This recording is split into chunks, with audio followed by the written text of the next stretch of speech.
Welcome back. ഇന്ന് നമ്മൾ വാഴയിലയിൽ ചുട്ട അടയാണ് ചെയ്യുന്നത്. ചെയ്തു നോക്കിയാലോ? അതിനായി ഞാനിവിടെ ഒരു ബൗളിൽ വറുത്ത അരിപ്പൊടി മെഷർമെൻറ്റ് കപ്പിലെ 1 കപ്പ് എടുത്തിട്ടുണ്ട്. ഇനി അതിലേക്ക് 1/4 ടീസ്പൂൺ ഉപ്പാണ് ചേർത്ത് കൊടുക്കുന്നത്. അതിനുശേഷം ഒരു ഇളം ചൂടുവെള്ളം ചേർത്ത് കൊടുത്ത് നമ്മൾ ഇതിനെ യോജിപ്പിക്കാം. അതിനുശേഷം നമുക്ക് ഇവയെ കൈവച്ച് നന്നായി ഒന്ന് കുഴച്ചെടുക്കാം. ഇത് ചപ്പാത്തി പരുവത്തിന് കുഴയ്ക്കുന്നതിനേക്കാൾ ഒരല്പം അളവിൽ വേണം കുഴച്ചെടുക്കാനായിട്ട്. ഇതുപോലെ. ഇനി നമുക്ക് ഇതിൻ്റെ ഫില്ലിംഗ് തയ്യാറാക്കാം. ഒരു ബൗളിലേക്ക് ഞാൻ 1 കപ്പ് തേങ്ങ ചിരവിയത് എടുത്തിട്ടുണ്ട്. ഇനി അതിലേക്ക് 1.5 ടേബിൾ സ്പൂൺ പഞ്ചസാരയും ചേർത്ത് കൊടുത്തിട്ടുണ്ട്. ഏലക്ക ഞാനിവിടെ ചേർത്തിട്ടില്ല, ആവശ്യക്കാർക്ക് ചേർക്കാം. ഇവിടെ കുട്ടികൾക്ക് ഏലക്കയുടെ സ്മെല്ല് ഇഷ്ടമല്ലാത്തത് കൊണ്ട് ചേർത്തിട്ടില്ല.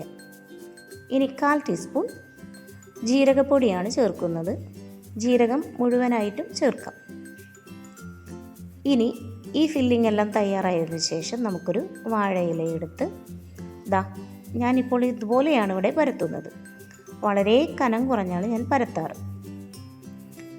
നമുക്ക് പരത്താൻ എളുപ്പത്തിനായി ഞാൻ സൈഡിൽ കുറച്ച് വെള്ളം ഒരു ബൗളിൽ വെച്ചിട്ടുണ്ട്.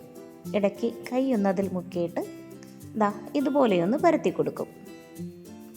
അപ്പോൾ വേഗം തന്നെ നമുക്ക് പരത്തിയെടുക്കാൻ സാധിക്കും. കനം കുറവായിട്ടാണ് പരത്തുന്നത്. ഓരോരുത്തർക്കും അവരവരുടെ ഇഷ്ടങ്ങൾ അനുസരിച്ച് പരത്താം. ഇതെല്ലാം പരത്തി കഴിയുമ്പോൾ നമുക്കിതിലേക്ക് നമ്മൾ തയ്യാറാക്കി വെച്ചിരിക്കുന്ന ഫില്ലിങ്ങും കൂടി നമുക്ക് ചേർത്ത് കൊടുക്കാവുന്നതാണ്. ഞാനിപ്പോൾ ഇവിടെ എല്ലാം പരത്തി കഴിഞ്ഞിട്ടുണ്ട്. ഇനി ഫില്ലിങ് ചേർക്കുകയാണ് ചെയ്യുന്നത്. ഫില്ലിങ് നമുക്ക് എല്ലാവിടെയും ഇട്ട് കൊടുക്കാം. അതിനുശേഷം നമുക്ക് ഈ സ്പൂൺ വെച്ച് തന്നെ എല്ലായിടത്തേക്കും ഈ ഫില്ലിങ്ങിനെ ഒന്ന് പരത്തി കൊടുക്കാവുന്നതാണ്. ഞാൻ ഇപ്പോൾ സ്പൂൺ വെച്ച് എല്ലായിടത്തേക്കും അതിനെ പരത്തി കൊടുക്കുകയാണ് ചെയ്യുന്നത്.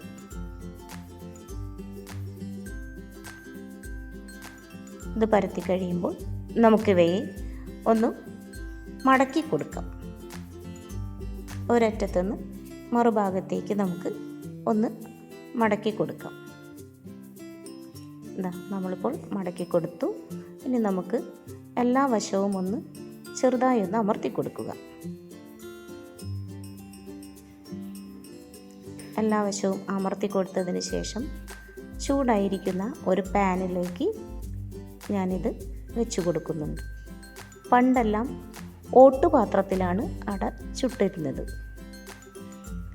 ഇപ്പോൾ എല്ലാവരും എളുപ്പത്തിനായി ഫ്രൈ പാനും ചട്ടിയും എല്ലാം ഉപയോഗിക്കുന്നു. നമുക്കിതൊന്ന് അടച്ചു വെച്ച് വേവിക്കാം.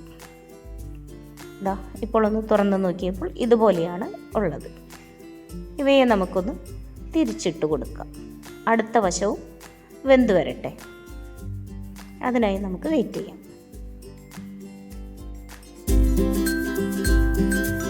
ഇപ്പോൾ 2 വശവും നല്ലതുപോലെ വെന്ത് വന്നിട്ടുണ്ട്. ഇലയുടെ കളറെല്ലാം മാറിയിട്ടുണ്ട്.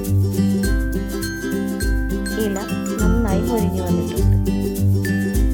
നമ്മളുടെ ചുട്ട അട ഇവിടെ തയ്യാറായി.